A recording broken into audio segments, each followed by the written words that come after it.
All right. We're back again, folks. Welcome to another episode of Record Live. Jared, welcome. How are you? Thank you, Mary Ellen. I'm good. Our favorite time of week, once again. It is. It's smack bang in the middle of the week, which I kind of like because it sort of doesn't feel like a hump day Wednesday. It's like, oh, I'm excited for Record Live this afternoon. So, it's always a blessing to be joined by you, Jared, and also our special guest, which I will introduce in a second. But before we do we have any things we'd like to talk about or announce beforehand?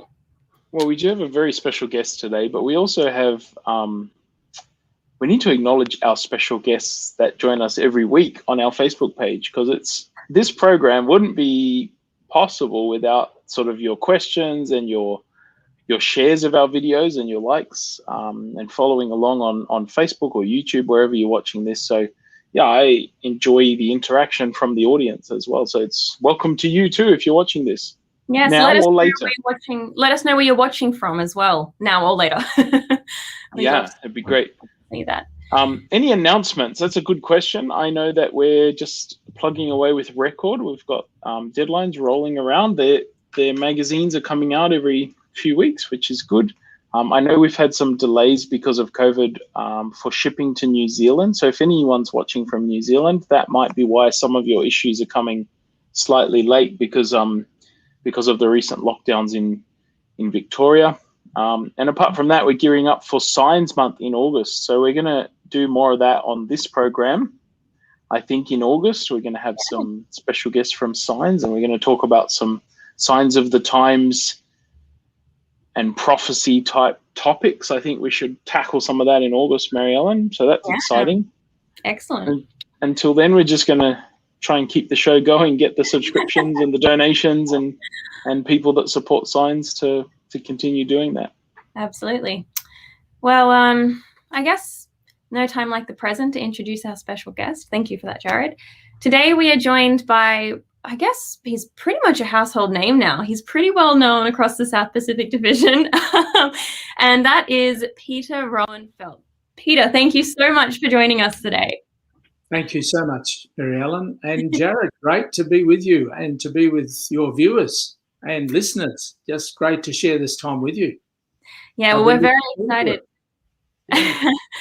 We're very excited to have you here, Peter, because you are just a wealth of knowledge and experience. And you've recently written another book to add to your illustrious writing career, your collection. How many books have you written now in total? I've written 8 books at the present time. That's actually published books. Of course, I've written many workshops and seminars over the years, but 8 books in recent times. Incredible. And I've enjoyed this phase, this season of life, as it might be called. Yeah. Is that a retirement or not? How do you even define that exactly? Well, I think it's true that you go through various stages or seasons in life. And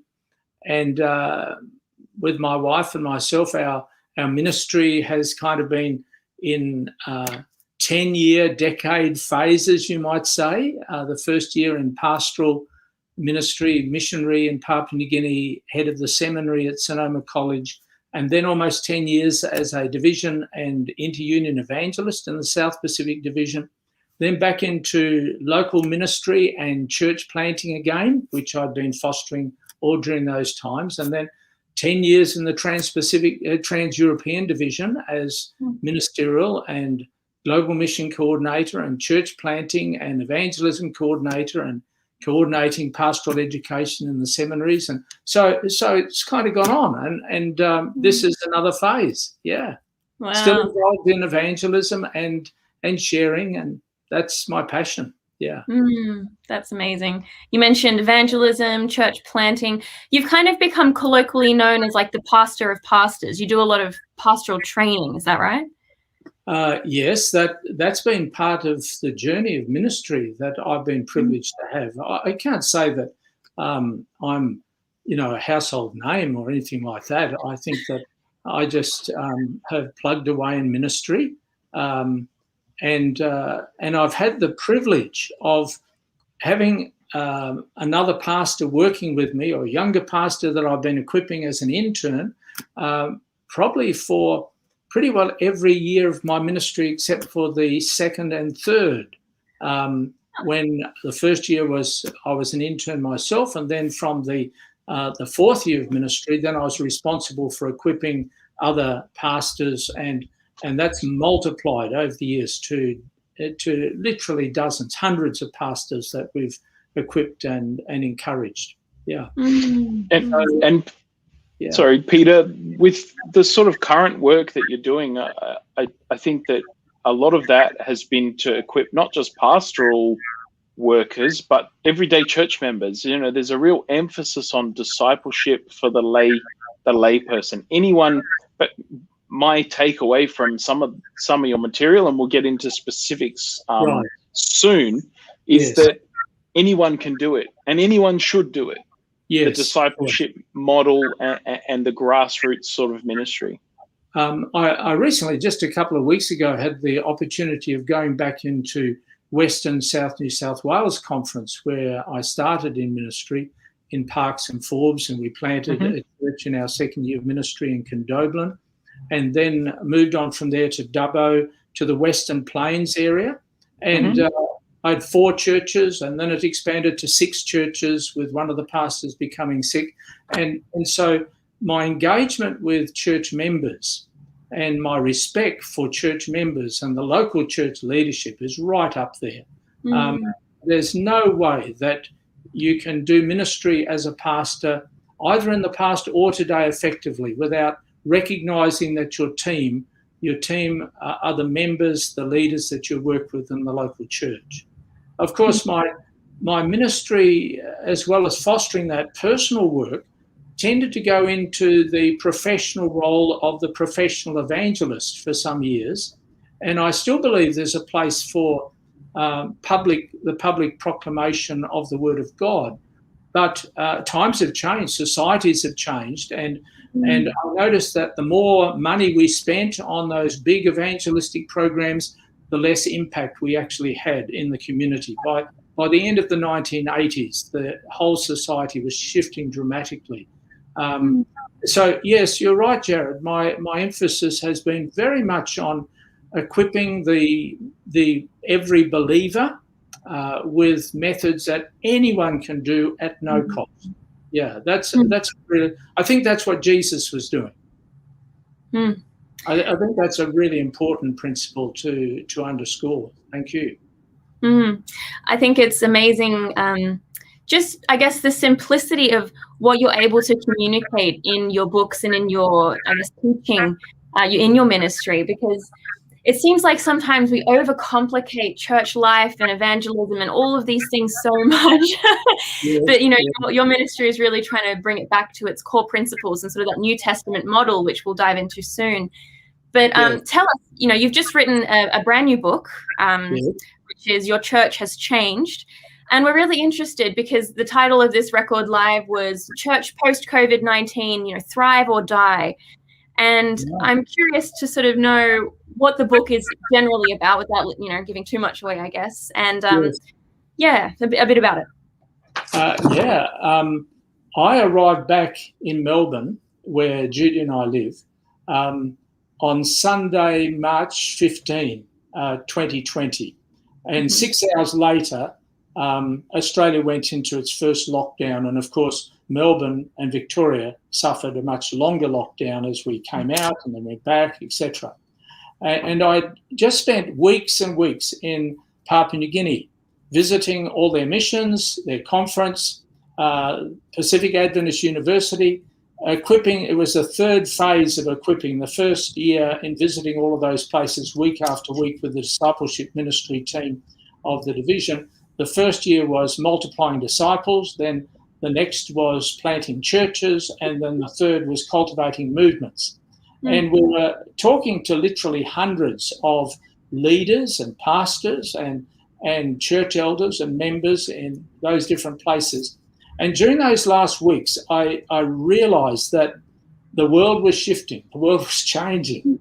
And I recognized that with it, the church was going to change too. And going back to the principles that Jesus had outlined and the apostles had used in multiplying church, we were laying down principles of restructuring churches into small teams, restructuring Sabbath school classes according to where people live. And of course, as soon as the lockdown came, we recognised the value of that, because that's where the church functions. The church was sent home, where it was originally birthed. And the church was much smaller than we had imagined, the basic unit of church. And arriving back in Australia during the first week, there were just dozens of phone calls and Skype meetings and Zoom meetings and discussions with pastors and mission agencies from around the world. And so the next weekend, I sat down and wrote the book, If Your Church is Closed, Be the Church. And then Nathan Brown went to work, and within 1 week we had that ready as an ebook, and that was picked up by Tyndale House Publishers and put online in the States as well. And that led to an amazing number of conferences and discussions. I was pretty much zoomed out, and my wife was pretty tired of hearing me talk on Zoom, because when you're talking to England night after night, it's 4 or 5 o'clock in the morning, and then you're talking somewhere else and it's during the day, and then it's somewhere else and you're talking at night to get them for pastors' meeting in the morning, etc. And then actually it was the network of Samoan churches. You're probably familiar with the fact that Samoan churches with Pastor Eddie Erica and then with Tui Faneni, they've multiplied out their churches. And they asked a whole bunch of questions, discussion questions, and I produced a discussion paper that was released. And that then became a document that was discussed by Adventists and Christians of other denominations, and then that was brought together into the book, Your Church Has Changed.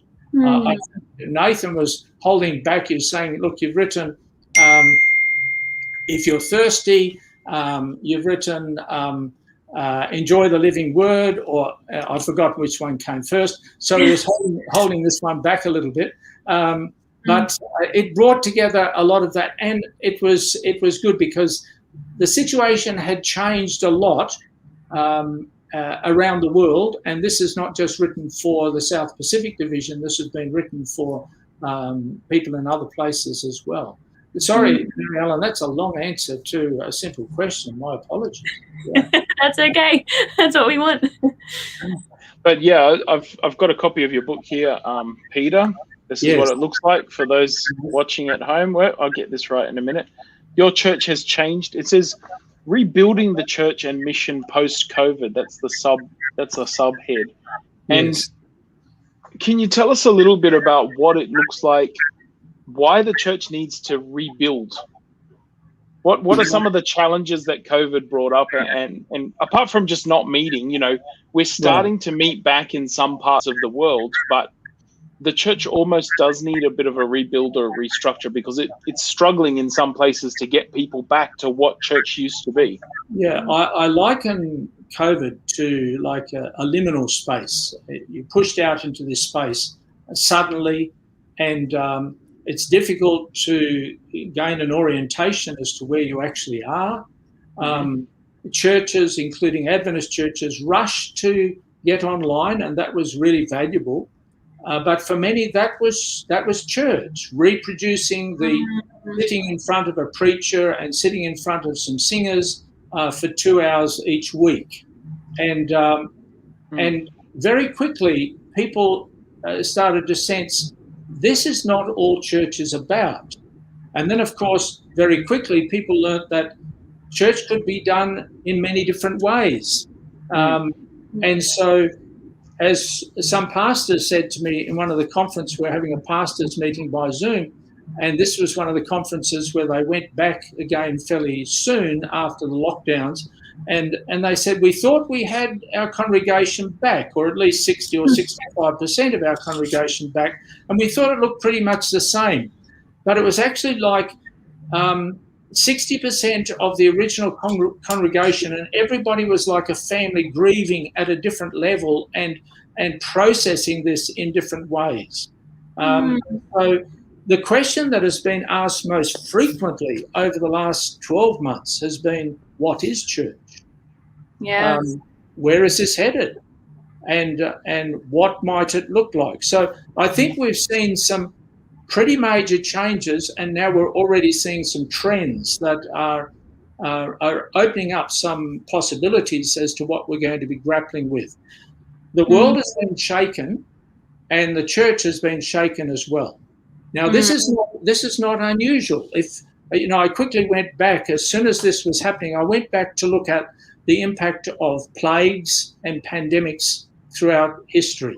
And that I started writing a paper, and I thought, this is getting far too technical, looking at all these plagues and pandemics. But you go back to the plagues and pandemics: the Athenian plague, the Justinian plague, the Black Plague, and then the Spanish virus, which of course was identified by a Spanish medico, but it didn't originate there. But the impact was huge upon nations and the sense of nationalism, and upon families and medical systems and security, borders, etc. And we're seeing the same this time as well. And we're seeing it in the church. So we see trends now, which I think we need to take very seriously. It's not going to ever be the same again, I would suggest, without suggesting that I'm a prophet in any way. Yeah. I'd be interested to know how the church dealt with those. I don't know if there's any documentation on it, but how the church dealt with those previous plagues, and if we can learn anything from that. I don't know if you did any research into that at all, but if not, that's okay. Yeah.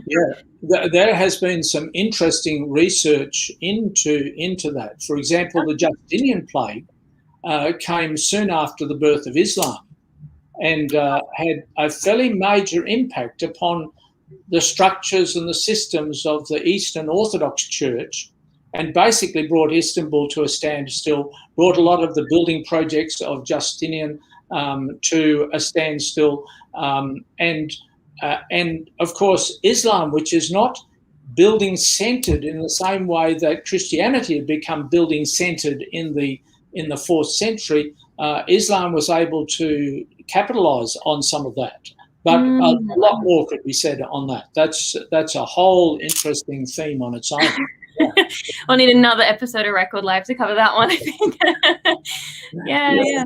I am interested. I just wanted to latch on to what you said about church, the very definition of church. We're kind of grappling with that.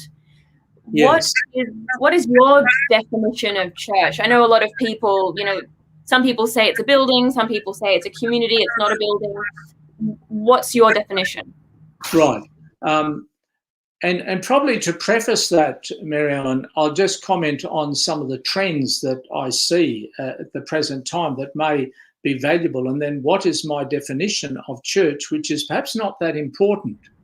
Okay. Perhaps of more significance is what did Jesus say about church? Perfect. And how did the apostles interpret what he said about church, right?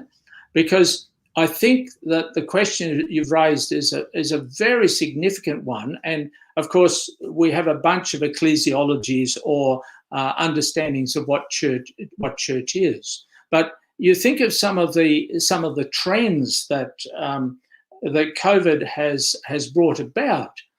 One is that many are realizing that church is much smaller than they had imagined, and that it could be more relational. It could be much smaller and more connected in relationships. We're seeing a trend to what I would call hybrid church, and I refer to that in the book Your Church Has Changed. I say, Pastor, you went into COVID with 1 or 2 churches, and now, lo and behold, you have 50 churches. Because you have, even if the church is coming back, you have a certain percentage of the people who've come back to sit in a physical building. But the research around the world is showing probably only 45 to 60, 65% are coming back to sit in a building. Now, we can decide that the others who don't come back are not faithful believers, because we've always judged a faithful believer as someone who sits there for 2 hours on a Sabbath morning, even if they're not connected, right? But that one is a faithful member.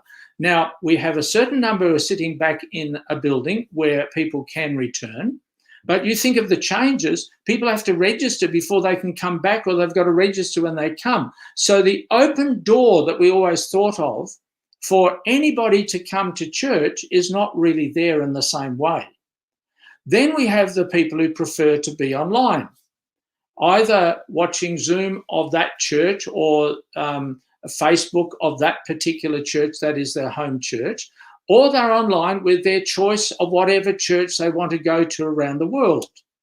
Then there's the people who've learnt, hey, I don't need to be on Zoom and I don't need to go on the internet. I can actually sit and read my Bible and have the Lord's Supper in my home with some friends or with my family.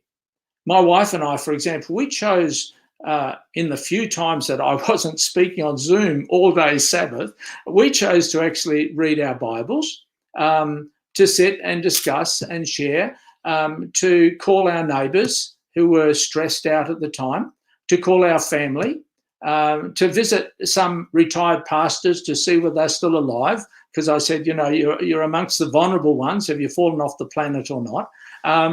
And to connect with people and encourage people. So that to us was church. And so groups are getting together, and a number of people have said they get together and read their Bibles, and they have the Lord's Supper together and that type of thing. So we've got a variety, and some choose to dip in and out of each of those. Another aspect is that church has become somewhat borderless.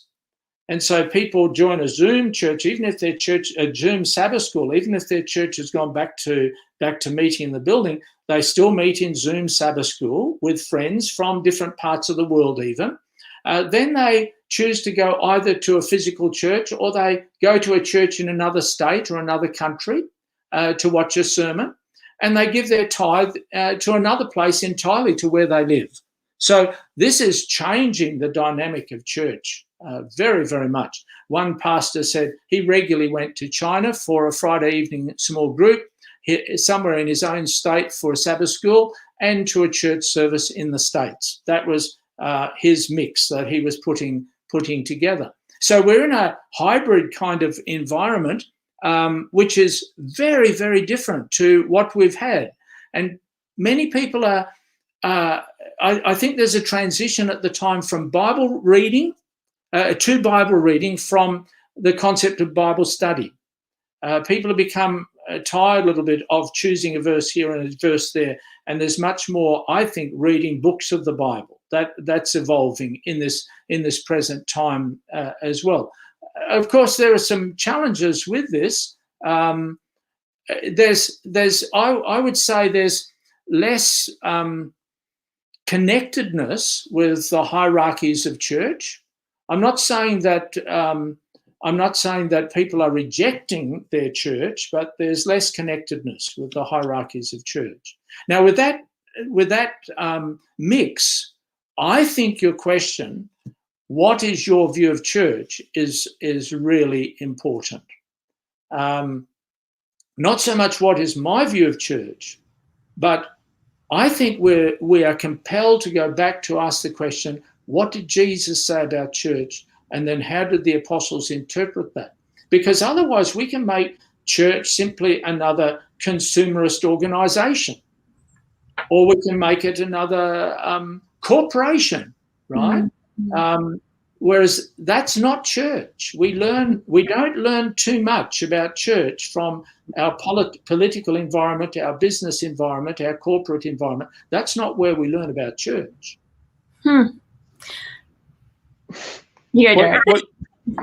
What you said there, Peter, I just want to pick up on something that you said. You know, pastors have these multiple people that they now have to minister to. That's changed. How has the role of a pastor changed because their church members are all doing different things? What should the pastor be doing if there's less emphasis on the one service in this place? How can they still minister to that group of people that sort of falls on the church role that they're responsible for, or Does it change the role of the pastor at all? I think it does change the role of the pastor. I think that's very important to reconsider the role of the pastor. And again, let's go back and look at the biblical role of the person called pastor. Now, we've institutionalized the people gifts of Ephesians, where to the church there are some who are given who are apostles, and some who are prophets, and some are evangelists, and some who are pastors and teachers. I think possibly the best scholarship on that would suggest that Paul is writing to the church at Ephesus, and his understanding is that every believer in the church is going to have one of those gifts or a mix of those gifts. So if the typical church of New Testament was 15 to 25 people, which is possibly what a typical New Testament church was, perhaps with the exception of Corinth, where you had larger homes where people gathered that might have accommodated 40, 45 people. That's been one of my interests in visiting all these Middle Eastern places. You know, I've been to the Middle East over 50 times in my life and ministry. And one of the interesting things about visiting archaeological sites is to see what a home is like. I'm always asking the question, were there a group of believers in this home? Is this where a church might have met, you see? So the numbers were not very large, 15 to 20 to 25 people. And when Paul writes to the church or the churches of Ephesus, which was a mission hub to multiply out across the province, the Roman province of Asia, he writes of some have the giftedness of apostleship, some as prophets, some as evangelists, some as pastors and teachers. We've institutionalized those roles, but those roles in the epistle that Paul was writing, those roles are all for the purpose of equipping God's people, equipping each other for the works of ministry, that we might become mature in faith and that we not be swept about by every wind of doctrine that blows by. So if we take the institutional model of the pastor, which I've been a pastor in that model for 50 years, but if we take that institutionalized model, then we can say the primary task of the pastor or the apostle, evangelist, prophet, etc., is to equip other believers. So basic rule, a pastor never does anything on his own. This is a basic rule of my ministry for decades. Never, ever made a visit on my own. Always took somebody that I was training and equipping. Always, every time. And so the role of the pastor, I don't think has changed from that. But it means we've got to treat our team with more respect and recognise that the whole team are the members. So you look at the 5 purposes of church that Jesus probably gave in the 2 great commands in the Gospel Commission. He outlined what church is about in only 2 places, Mark 16 and Matthew 16 and Matthew 18. But when he speaks of the great commands, worship, love God. Secondly, service, not just within the church, but love your neighbour, serve your neighbour, and then make disciples and fellowship with the Holy Spirit and with each other. So the pastor is going to equip his believers to do all of those things, and he has a team. And I think the team that he would work with would be the elders in the institutionalized church. The elders are multiplying through the others, and to do pastoral care and fellowship. These teams should be organized so that every member is receiving at least a phone call or a FaceTime call once a week. Wow. because if you have a church of 200 and you've got 20 elders, and then they're all equipping others, and then you've got, say, 50 people making 4 phone calls a week, there's no problem in giving good fellowship and care for everybody on a regular basis. But the pastor is cultivating this, equipping and releasing this, but not actually doing all the jobs. And that's really important. So it's been a challenge for the pastors. That's why I wrote the book, If Your Church is Closed, Be the Church, A Pastor's Guide to Growing Churches at Home. Now, I'm not a home church advocate because home and church has changed since New Testament times. But I do foster the smaller unit of church and the concept of households of faith. That's very interesting. I would love to pull it apart. Before we do, we've just got a couple of comments here. One from Andre, who said, great insights, Peter. When we went back to a church building, it shook us how inward-focused church and Sabbath school is. Yes. And I think that kind of speaks to, how COVID has woken us up to some of the challenges that we do actually have. Yes. And then we have a question from Admiral, who says, now that physical attendance doesn't mean commitment, how can the church find ways to minister ordinances and incorporate those in home who no longer come to the building? With online church, how do we avoid church being treated like TV channels and we just jump from one to the other? Maintaining a sense of community or belonging, which is missing online. I think that's a very valid question. I don't know if you can speak to it. Yeah, I think extremely valid questions, and thank you very much for the depth of those questions. I think the first thing that I've said to pastors and leaders of local churches is affirm the variety. Affirm and release people for this variety, and then find the processes to make it happen. Right? Because if we go back and we look at church of the New Testament, Jesus only used the term church on those two occasions, Matthew 16, Matthew 18. So Jesus really wasn't into church, if I could use that term. Yeah. He was into making and multiplying disciples and cultivating a movement. But when he called the disciples, he gathered them, and the term church, ecclesia, simply means gathering. It was a non-political, non-religious, non-architectural term. Had no connections with politics, with religion, or with architecture.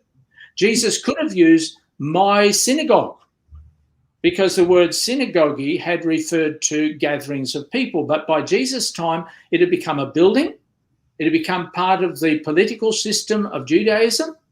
And it had a certain point of reference in the status system of Judaism. So Jesus didn't use that term. And Matthew used, as he translated what Jesus said, because Jesus didn't actually use the word ecclesia. Jesus wasn't speaking Greek. Matthew translates what Jesus said.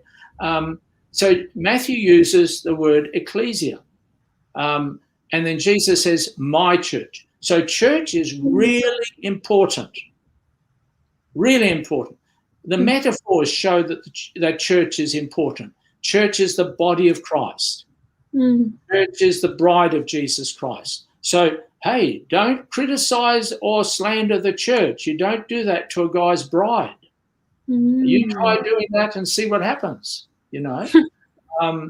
And so we need to be very careful when we speak of church. We may have concerns and we need to express those, and the organisation, especially when we have hierarchical churches, need to listen to the people's concerns. But let's be careful in the way we criticise church. And then Jesus says, Peter, you've got it right. My church is built on this truth, this solid rock, that I am the Christ, the Messiah, the Son of the living God. And the gates of Hades will not prevail. Gates of hell, which was the name of the cave there at Caesarea Philippi at the base of Mount Hermon, where Jesus was standing with the apostles. The gates of Hades, the gates of evil can prevail against buildings, but the gates of evil cannot take the faith out of a person's heart. The gates of hell cannot prevail against my church, Jesus said, based upon this truth that I am the Messiah. And then he said, I give you the keys of the kingdom. So we've been given the keys, we as gatherings of God's people. And Matthew 16, verse 21, and then from that point on, he began to tell them that he would go to Jerusalem, be crucified, and be raised the third day. There are the keys. That's the eternal gospel.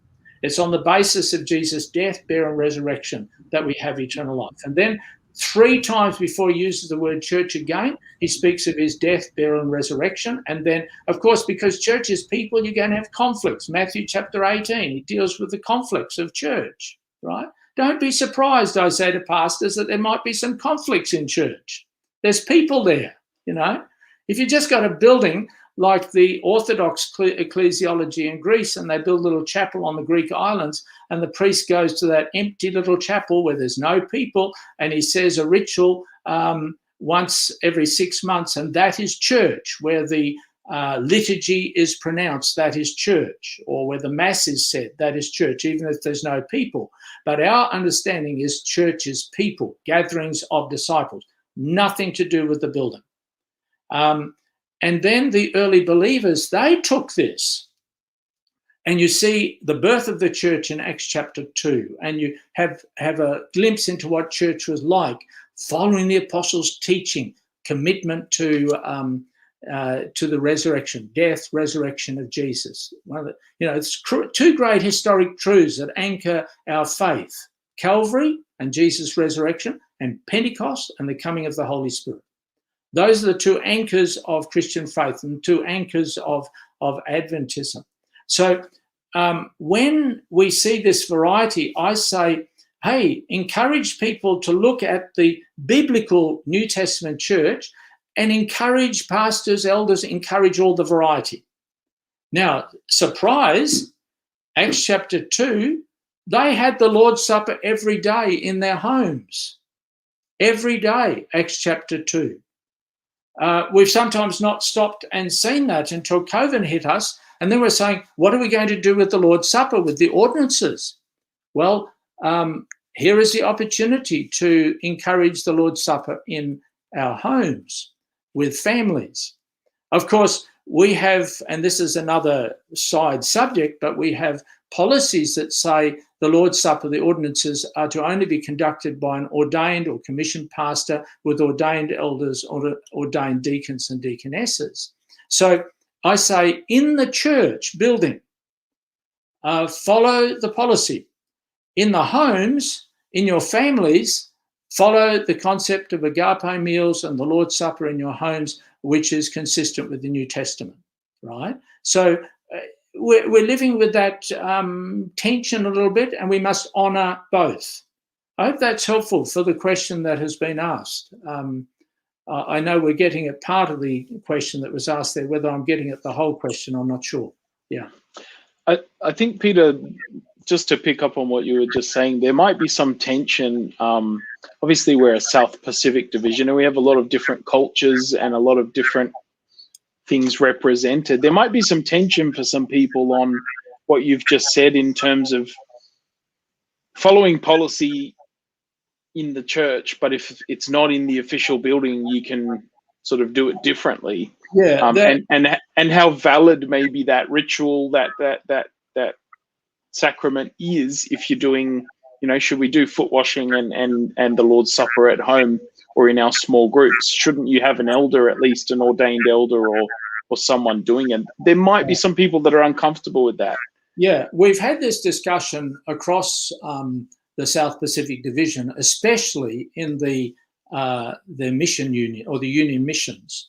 And in every case because when we talked about making disciples, yes, then the next year we come back and we talk about planting churches.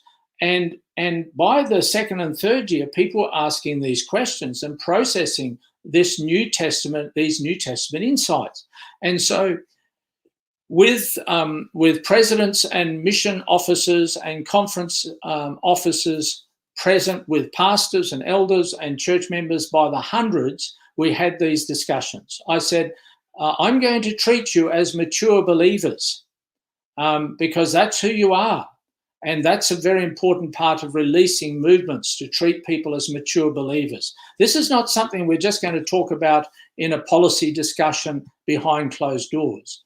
And so we had these discussions, and it was agreed that a good balance and tension would be to foster the practice of pastors, elders, deacons and deaconesses leading the Lord's Supper in church buildings, but fostering what we could call agape meals with the washing of feet. Although the Adventist Church doesn't always wash feet, we conduct the Lord's Supper for shut-ins and for people in hospitals and nursing homes, etc., without washing of feet. But as a general practice, I think that's a really important practice to foster.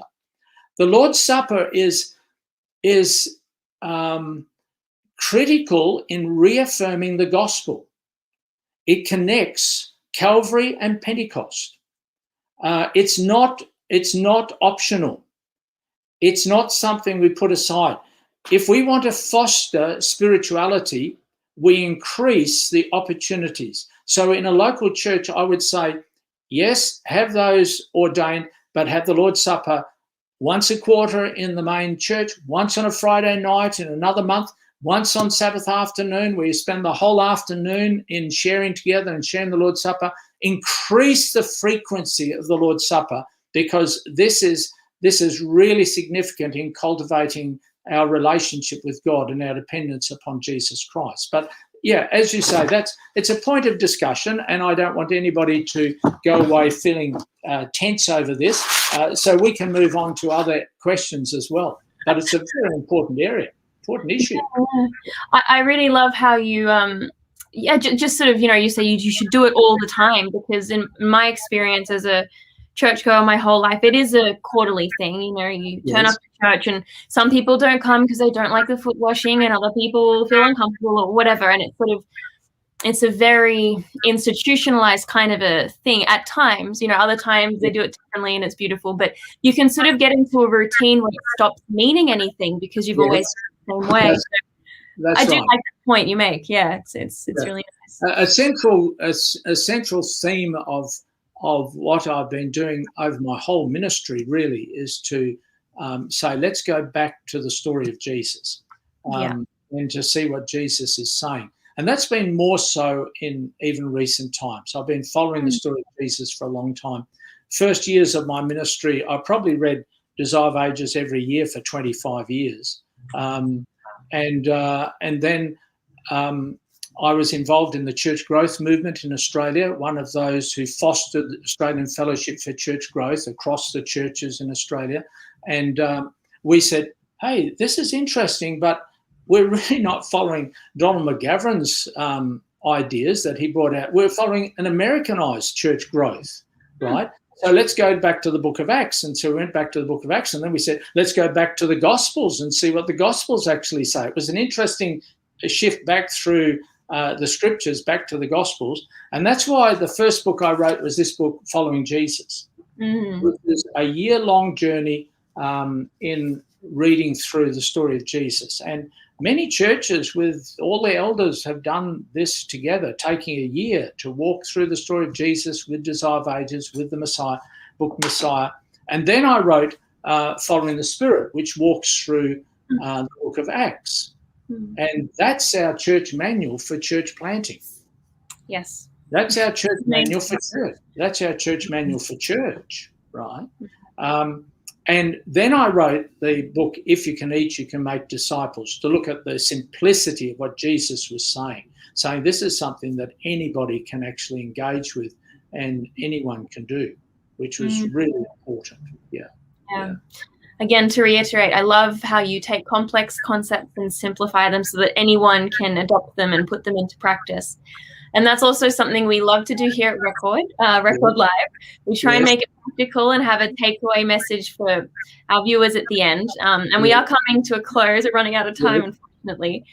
But what I'd like to ask you in closing, Peter, is sort of for churches that have come through COVID, some of them will be thriving. They've got a new digital ministry. They've got new small groups, all these new things. And others will be struggling, and they won't have people coming anymore. And there's kind of different sides of the spectrums churches have fallen on. What advice would you give to inspire lasting change in the positive, towards maybe a more New Testament model? What can churches do to make sure that, they last the test of time if that makes sense. Yeah, it does make sense. It's actually a tough question because you're narrowing me down to one. Maybe a few, it's fine. You're being a bit tough on me, Mary. But when I think about that, I think the positive thing that every church can do is to recognize the value of the priesthood of all believers. Right? That means it's a term that we use. It's a term that we repeat, but it's a doctrine, you might say, a New Testament teaching that we really struggle with. And we're not on our own. Martin Luther struggled with it. John Calvin struggled with it. They said, we're not sure what to do with this because this is not consistent with the type of church that we've inherited, right? And we sometimes speak of these as the magisterial churches or the churches of structure and hierarchy and that type of thing. Whereas this New Testament concept where every believer is a minister, every believer is a priest. There is no clergy group or status in the New Testament. The term clergy is not used of a ministry group. You don't have that separation. That separation took place in the 4th century between clergy and laity, kleros and laos.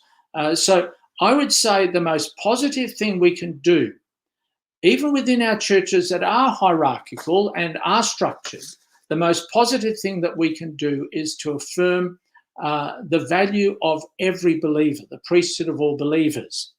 And I would say encourage, which is a term that I've used a number of times, encourage, affirm, equip, and trust.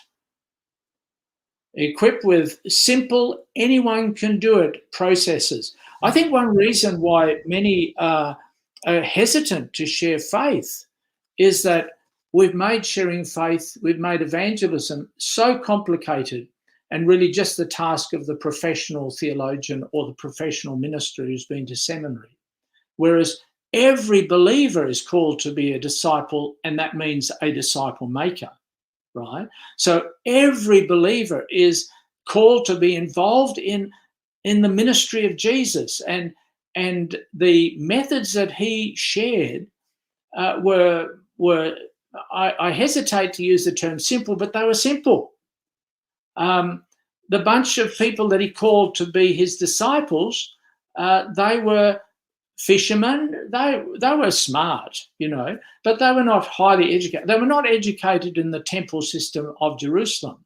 And so this means any of us, whether we be educated or uneducated, young or old, rich or poor, male or female, we can all be involved in the task of leading people to Jesus. And so I think that the most positive thing we can do is to say everybody is a minister. Now, how do those of us in the hierarchical system equip and affirm and release and trust those who are doing ministry? That's probably the one thing that I would say to really make an ongoing difference. Recognizing in that church, COVID has shown us that church, the basic unit of church is much smaller than we had imagined. Jesus spoke about it. But I think, okay, what an opportunity. In Jerusalem, by Acts 4 verse 4, there were 5,000 men who were believers in the death and the resurrection of Jesus. You add 5,000 men plus women plus young people plus children, probably 15,000 believers in Jerusalem by Acts chapter 4 verse 4, when the temple system was shutting down to anyone who was a believer in Jesus. So where were they meeting? In their homes. How many churches in Jerusalem? An area 1 kilometre square, 1 kilometre by 1 kilometre, 25,000 people, 15 to 20,000 believers. That means 800 to 1,000 churches inside the walls of Jerusalem. Wow. Right? And I say, all of a sudden, my church of 100 went home. Wow. I've now got 2 here, 3 there, 4 there, and how can I equip them to be the church? That's really what happened in Papua New Guinea. And so pastors with a church of 1,000 all of a sudden had 100 churches. Wow. And those believers have continued to share their faith. That's one reason why you see in Papua New Guinea the growth factor of 2020. Yeah.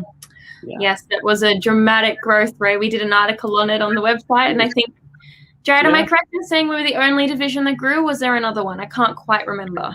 I think it was just those 2 unions. There was one of the in Papua New Guinea. Yeah, there was one other division in the world, I think, which had the same growth rate as it did last year, but our division was the only division that increased our growth rate of baptisms. And I think we've got to give glory to God, Peter, that you know, some of the work that you and the discipleship ministries team at the division had done in the previous years to set up some of those small group ministries in places like Papua New Guinea, and TPUM also had a significant growth. That's right. Yes. And those places grew because they were already on this journey of discipleship and small group ministry, and they were already looking to plant churches. So when COVID came along and shut a lot of the world down, they were able to keep growing and keep flourishing. So it was like they said, wow, this is our opportunity. You know, it was perfect for them. It's been a very difficult time, very painful time. And it's caused a lot of anxiety, and we grieve over the loss that many have suffered. My roommate from Avondale College has died of COVID, and he was healthy and strong. And from the time he got sick to when he died was only about 3 weeks. And in the US, Peter, was in the US, yes, so it's been a painful journey for many, and we extend our sympathy to many who are finding it a very anxious time. But it's also a time to reflect and say, what opportunities is God giving to us? Because faith has never been lived out or shared in convenient times. And it's always been a tough time for believers. So we don't need to be surprised that we may face difficult times of sharing faith now. Those are certainly comforting words, Peter. We really appreciate everything you've shared today in your ministry, and we just want to affirm you. Marcos Torres commented, he said, love this guy, what a legend. And I think we could definitely echo that sentiment, Peter. Yeah, just you're doing amazing work, and we thank you for being here today and sharing that. And we just hope that, the message trickles down to that local grassroots level, and we can see that COVID has been a real opportunity. Yes. Yeah. Great to be with you, Mary Ellen. Great to share with you, Jared, and your viewers and listeners. And thanks for sharing questions and comments. Great to share with you. It's been a privilege. Thank you, everyone, for watching, and we will see you in next week's episode of Record Life. See you then.